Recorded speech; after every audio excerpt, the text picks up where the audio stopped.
ನೀವು ಕುಡಿಯೋ ಒಂದು ಬಾಟಲ್ ಬೀರ್ ಇದು ಬಾರಲ್ಲಿ ಹುಟ್ಟಿಲ್ಲ, ಫ್ರಿಡ್ಜ್ ನಲ್ಲಿ ಹುಟ್ಟಿಲ್ಲ. ಇದು ಹುಟ್ಟಿರೋದು ಒಂದು ಮ್ಯಾಸಿವ್ ಫ್ಯಾಕ್ಟರಿ ಒಳಗಡೆ. ಈ ಒಂದು ಬೀರ್ ತಯಾರಿಕೆಯ ಹಿಂದೆ ಇರೋದು ಕಂಪ್ಲೀಟ್ ಸೈನ್ಸ್. ನೀವು ಇದುವರೆಗೂ ಬಿಯರ್ ನೋಡಿರೋದು ಗ್ಲಾಸ್ ಒಳಗಡೆ, ಆದ್ರೆ ಇವತ್ತಿನ ವಿಡಿಯೋದಲ್ಲಿ ನೀವು ನೋಡೋದು ಬಿಯರ್ ಹುಟ್ಟುವ ಜಾಗದ ಒಳಗಡೆ. ಗೆಳೆಯರೆ, ಇಲ್ಲಿ ಕಾಡುವ ಪ್ರಶ್ನೆ ಏನಪ್ಪಾ ಅಂತಂದ್ರೆ, ಬಿಯರ್ ಆಲ್ಕೋಹಾಲ್ ಆಗೋದು ಯಾವ ಕ್ಷಣದಲ್ಲಿ? ಬಿಯರ್ ಸ್ಮೂತ್ ಅನಿಸೋದು ಯಾಕೆ? ಬಿಯರ್ ಕುಡಿಯೋದ್ರಿಂದ ಕಂಪ್ಲೀಟ್ ಆಗಿ ಸೇಫ್ ಅಂತ ಜನ ಯಾಕೆ ಥಿಂಕ್ ಮಾಡ್ತಾರೆ? ಈ ವಿಡಿಯೋ ಅಂತ್ಯಕ್ಕೆ ನಿಮ್ಮ ಬಿಯರ್ ಬಗ್ಗೆ ಇರುವ ಒಪಿನಿಯನ್ ಕಂಪ್ಲೀಟ್ ಆಗಿ ಚೇಂಜ್ ಆದರೂ ಆಗಬಹುದು. ಬಹುತೇಕ ಜನಗಳು ಹೇಳ್ತಾರೆ ಬಿಯರ್ ಲಿಕ್ಕರ್ ಅಲ್ಲ, beer light drink, beer harmful ಅಲ್ಲವೇ ಅಲ್ಲ ಅಂತ. ಆದ್ರೆ ಸತ್ಯ ಏನಪ್ಪಾ ಅಂತಂದ್ರೆ, ಬಿಯರ್ ಕೂಡ ಆಲ್ಕೋಹಾಲ್, ಬಿಯರ್ ಕೂಡ ಅಡಿಕ್ಷನ್ ಕೊಡುತ್ತೆ, ಬಿಯರ್ ಕೂಡ ಲಿವರ್ ಡ್ಯಾಮೇಜ್ ಮಾಡುತ್ತೆ. ಬಿಯರ್ ಫಾಸ್ಟ್ ಆಗಿ ದೇಹವನ್ನು ಅಟ್ಯಾಕ್ ಮಾಡೋದಿಲ್ಲ, ಸ್ಲೋಲಿ ಅಟ್ಯಾಕ್ ಮಾಡುತ್ತೆ. ಫ್ಯಾಕ್ಟರಿ ಪ್ರೊಸೆಸ್ ನೋಡಿದ್ರೆ ನಿಮಗೆ ಖಂಡಿತವಾಗಿಯೂ ಗೊತ್ತಾಗುತ್ತೆ. ಬಿಯರ್ ಆಕ್ಸಿಡೆಂಟ್ ಅಲ್ಲ, ಬಿಯರ್ ಕೋಇನ್ಸಿಡೆನ್ಸ್ ಕೂಡ ಅಲ್ಲ, ಬಿಯರ್ ಕೇರ್ಫುಲ್ ಆಗಿ ರೆಡಿ ಮಾಡಿರುವ ಒಂದು ವಿಶೇಷವಾದ ಪ್ರಾಡಕ್ಟ್. ಗೆಳೆಯರೆ, ಈಗ ಫ್ಯಾಕ್ಟರಿ ಒಳಗಡೆ ಹೋಗೋಣ. ಬಿಯರ್ ಹೇಗೆ ತಯಾರು ಮಾಡ್ತಾರೆ ಅಂತ ಕಣ್ಣಾರೆ ನೋಡೋಣ. ಬಿಯರ್ ಫ್ಯಾಕ್ಟರಿ ಒಳಗಡೆ ಶುರುವಾಗೋದು ಯಂತ್ರಗಳಿಂದಲ್ಲ, ಕಚ್ಚಾ ವಸ್ತುಗಳಿಂದ. ಬಿಯರ್ ತಯಾರಿಸೋದಕ್ಕೆ 4 ಬೇಸಿಕ್ ಇಂಗ್ರೀಡಿಯೆಂಟ್ಸ್ ಗಳು ಬೇಕು.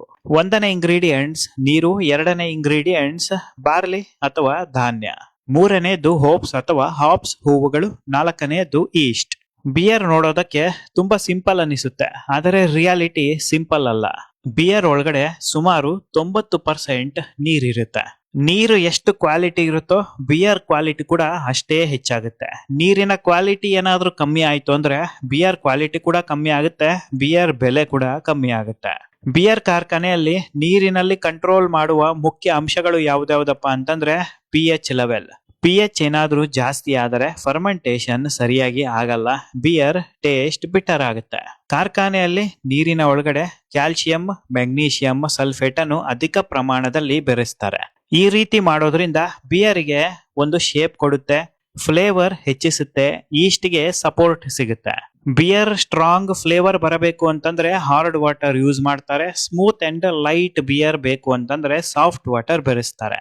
ಗೆಳೆಯರೆ, ಇದೇ ಕಾರಣಕ್ಕೆ ಹೇಳೋದು ಬಿಯರ್ ಆತ್ಮ ನೀರು ಅಂತ.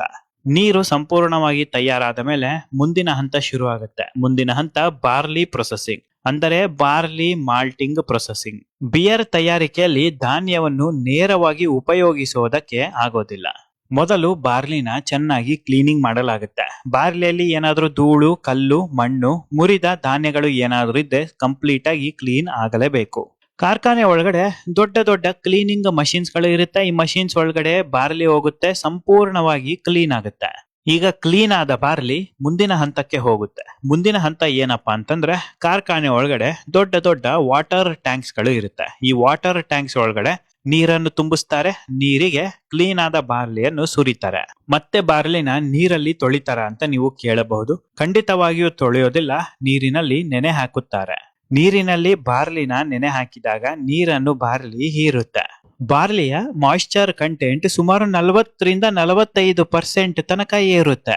ನೀವಿನ್ನು ನನ್ನ official Facebook page Sudhindra explorer ನ ಫಾಲೋ ಮಾಡಿಲ್ಲ ಅಂದ್ರೆ ಈಗಲೇ ಫಾಲೋ ಮಾಡಿ. Facebook page link description box ಅಲ್ಲಿ ಇರುತ್ತೆ, ಒಂದು ಸಲ ಚೆಕ್ ಮಾಡಿ. ನೀರನ್ನು ಹೀರಿದ ಮೇಲೆ ಬಾರ್ಲಿಯನ್ನು ತಕ್ಷಣ ಟೆಂಪರೇಚರ್ ಕಂಟ್ರೋಲ್ಡ್ ಮಷಿನ್ ಒಳಗಡೆ ತುಂಬಿಸ್ತಾರೆ. ಈ ಒಂದು ಟೆಂಪರೇಚರ್ ಕಂಟ್ರೋಲ್ಡ್ ಮಷಿನ್ ಗಳ ಸಹಾಯದಿಂದ ಬಾರ್ಲಿಯಲ್ಲಿ ಅತಿ ವೇಗವಾಗಿ ಮೊಳಕೆ ಬರುತ್ತೆ. ಮೊಳಕೆ ಯಾವಾಗ ಬರುತ್ತೆ, ಬಾರ್ಲಿ ಒಳಗಡೆ ಇರುವ ಸ್ಟಾರ್ಚ್ ಕಂಪ್ಲೀಟ್ ಆಗಿ ಒಡೆದು ಒಂದು ಶುಗರ್ ಕಂಟೆಂಟ್ ಹೊರಗಡೆ ಬರುತ್ತೆ. ಬಾರ್ಲಿ ಒಳಗಡೆ ಇರುವ ಒಂದು ನ್ಯಾಚುರಲ್ ಶುಗರ್ ಕಂಟೆಂಟ್ ಈಗ ಹೊರಗಡೆ ಬಂದಿದೆ, ಆದರೆ ಮಾಯಿಶ್ಚರ್ ಹಾಗೆ ಇದೆ. ಮಾಯಿಶ್ಚರ್ ಅನ್ನು ತೆಗೆಯಲಿಲ್ಲ ಅಂತಂದ್ರೆ ಬಾರ್ಲಿ ತನ್ನಷ್ಟಕ್ಕೆ ತಾನೇ ಶುಗರ್ ಅನ್ನು ಮತ್ತೆ ಅದೇ ತಿಂದು ಬಿಡುತ್ತೆ. ಹಾಗಾಗಿ ತಕ್ಷಣ ಹೀಟ್ ಡ್ರೈಯಿಂಗ್ ಮಾಡಲಾಗುತ್ತೆ. ಹೀಟ್ ಡ್ರೈಯಿಂಗ್ ಮಾಡಿದ ಮೇಲೆ ಬಾರ್ಲಿ ಒಳಗಡೆ ಇರುವ ಮಾಯಿಶ್ಚರ್ ಕಂಪ್ಲೀಟ್ ಆಗಿ ಎಲಿಮಿನೇಟ್ ಆಗುತ್ತೆ, ಶುಗರ್ ಕಂಟೆಂಟ್ ಹಾಗೆ ಉಳಿಯುತ್ತೆ. ಈ ಒಂದು ಬಾರ್ಲಿ ಶುಗರ್ ಬಿಯರ್ಗೆ ಫ್ಲೇವರ್ ಮತ್ತು ಟೇಸ್ಟ್ ಕೊಡುತ್ತೆ, ಆದ್ರೆ ಬರೀ ಸಕ್ಕರೆಯನ್ನು ಹಾಕಿದ್ರೆ ಕೇವಲ ಸಿಹಿ ಕೊಡುತ್ತೆ. ಹಾಗಾಗಿ ಯಾರು ಕೂಡ ಸಕ್ಕರೆಯನ್ನು ನೇರವಾಗಿ ಬಿಯರ್ ತಯಾರಿಕೆಯಲ್ಲಿ ಬಳಸೋದಿಲ್ಲ. ಈಗ ಬಾರ್ಲಿ ಕಂಪ್ಲೀಟ್ ಆಗಿ ಡ್ರೈ ಆಗಿದೆ. ಬಾರ್ಲಿಯನ್ನು ಕ್ರಷಿಂಗ್ ಮಷಿನ್ ಒಳಗಡೆ ಹಾಕುತ್ತೆ. ಬಾರ್ಲಿಯನ್ನು ಕ್ರಷಿಂಗ್ ಮಷಿನ್ ಗಳು ಲೈಟ್ ಆಗಿ ಕ್ರಶ್ ಮಾಡುತ್ತೆ. ಲೈಟ್ ಆಗಿ ಕ್ರಶ್ ಮಾಡಿದಾಗ ಬಾರ್ಲಿ ಒಳಗಡೆ ಇರುವ ಸಕ್ಕರೆ ಅಂಶ ಹೊರಗಡೆ ಬರುತ್ತೆ. ಕ್ರಶ್ ಆಗಿರುವ ಬಾರ್ಲಿ ವೇಸ್ಟೇಜ್ ಗೆ ಹೋಗುತ್ತೆ. ಬಾರ್ಲಿ ಒಳಗಡೆ ಇರುವ ಸಕ್ಕರೆ ಅಂಶ ಸ್ಟೋರೇಜ್ ರೂಮಿಗೆ ಬರುತ್ತೆ. ಗೆಳೆಯರೆ, ಈಗ ನೀವು ನೋಡ್ತಾ ಇದ್ದೀರಲ್ವಾ, ಇದು ಹಾಪ್ಸ್ ಹೂ. ನೋಡೋದಕ್ಕೆ ವಿಚಿತ್ರವಾಗಿ ಇದೆ. ಈ ಹಾಪ್ಸ್ ಹೂಗಳನ್ನು ಮೊದಲು ಬಿಸಿಲಿಗೆ ನ್ಯಾಚುರಲ್ ಆಗಿ ಡ್ರೈ ಮಾಡ್ತಾರೆ, ಕಂಪ್ಲೀಟ್ ಆಗಿ ಡ್ರೈ ಆಗುತ್ತೆ. ಡ್ರೈ ಆದ ಮೇಲೆ ಈ ಒಂದು ಹೂವನ್ನು ಫೈನ್ ಪೌಡರ್ ಮಾಡ್ತಾರೆ. ಈ ಒಂದು ಹೂವಿನ ಪುಡಿ ಬೆರೆಸೋದ್ರಿಂದ ಬಿಯರ್ ಅಲ್ಲಿ ಇರುವ ಬಿಟರ್ನೆಸ್ ಮತ್ತು ಸ್ವೀಟ್ನೆಸ್ ಬ್ಯಾಲೆನ್ಸ್ ಆಗುತ್ತೆ. ದಿನಗಳು ಕಳೆದಂತೆ ಬಿಯರ್ ಕೆಡೋದಿಲ್ಲ, ಇನ್ನು ರುಚಿ ಹೆಚ್ಚಾಗುತ್ತಾ ಹೋಗುತ್ತೆ, ಕ್ವಾಲಿಟಿ ಕೂಡ ಹೆಚ್ಚಾಗುತ್ತಾ ಹೋಗುತ್ತೆ. ಈ ಒಂದು ವಿಶೇಷವಾದ ಹೂವು ಬಿಯರ್ ಸ್ಟೋರೇಜ್ ಲೈಫ್ ಅನ್ನು ಹೆಚ್ಚಿಸಿ ಬಿಡುತ್ತೆ. ಇಷ್ಟು ಕೆಲಸ ಆದ ಮೇಲೆ ಬಿಯರ್ ತಯಾರಿಕೆಯಲ್ಲಿ 50% ವರ್ಕ್ ಕಂಪ್ಲೀಟ್ ಆದ ಹಾಗೆ ಲೆಕ್ಕ.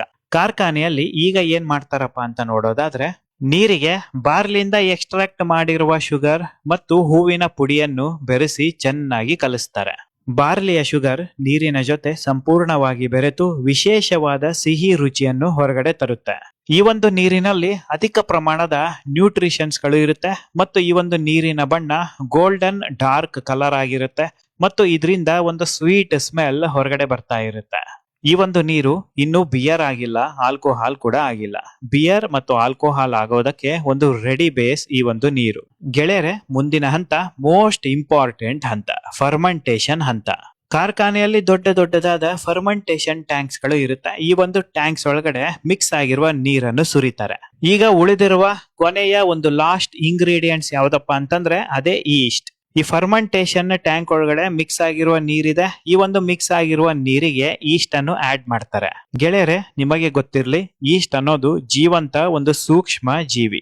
ಈಸ್ಟ್ ಅನ್ನು ಫಂಗಸ್ ಅಂತ ಕನ್ಸಿಡರ್ ಮಾಡ್ತಾರೆ. ಯಾಕಪ್ಪ ಅಂತಂದ್ರೆ ಫಂಗಸ್ ಜನಾಂಗಕ್ಕೆ ಈ ಒಂದು ಈಸ್ಟ್ ಸೇರಿಕೊಂಡಿದೆ.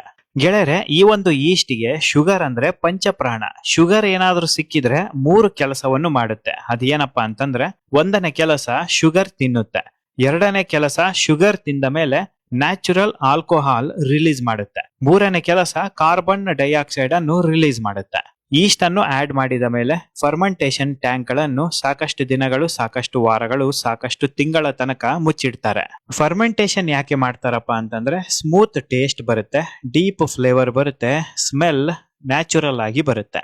ಫರ್ಮೆಂಟೇಶನ್ ಕಂಪ್ಲೀಟ್ ಆದ ಮೇಲೆ ನೇರವಾಗಿ ಬಾಟಲ್ ಗಳಿಗೆ ಹೋಗೋದಿಲ್ಲ. ಅದಕ್ಕಿಂತ ಮುಂಚೆ ಮತ್ತೊಂದು ಹಂತ ಬಾಕಿ ಇದೆ, ಬಿಯರ್ ಫಿಲ್ಟ್ರೇಷನ್ ಪ್ರೊಸೆಸ್.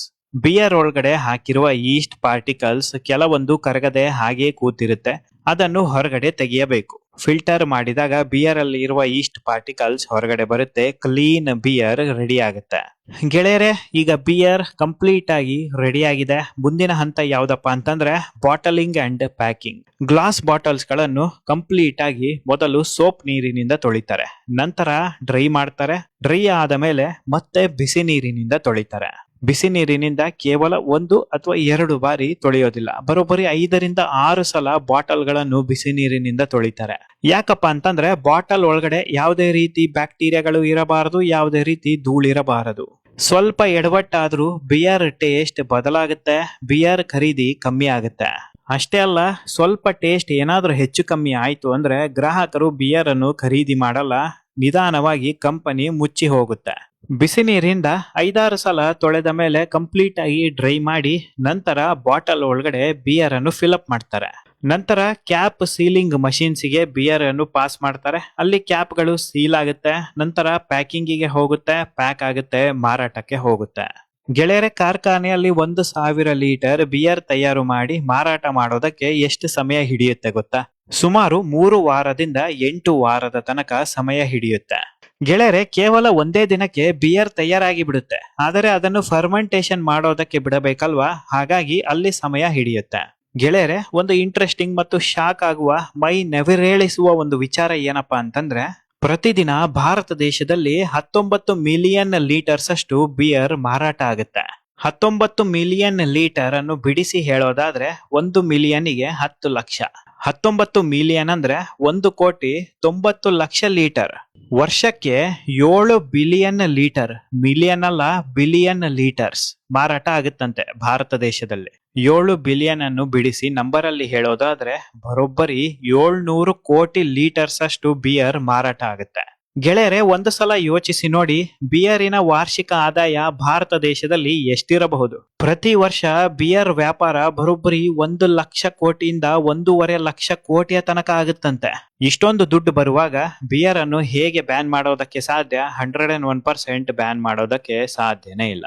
ಗೆಳೆಯರೆ, ಒಂದು ಸಲ ಯೋಚಿಸಿ ನೋಡಿ, ಭಾರತ ದೇಶದಲ್ಲಿ ಇಷ್ಟೊಂದು ಮಾರಾಟ ಆಗುತ್ತೆ, ಇಷ್ಟೊಂದು ದುಡ್ಡು ಬರುತ್ತೆ ಅನ್ನೋದಾದ್ರೆ ಇಡೀ ಪ್ರಪಂಚದಲ್ಲಿ ಬಿಯರ್ ಅತಿ ಹೆಚ್ಚು ಮಾರಾಟ ಆಗುತ್ತೆ, ಇನ್ನೆಷ್ಟು ದುಡ್ಡು ಬರಬಹುದು ಅಂತ.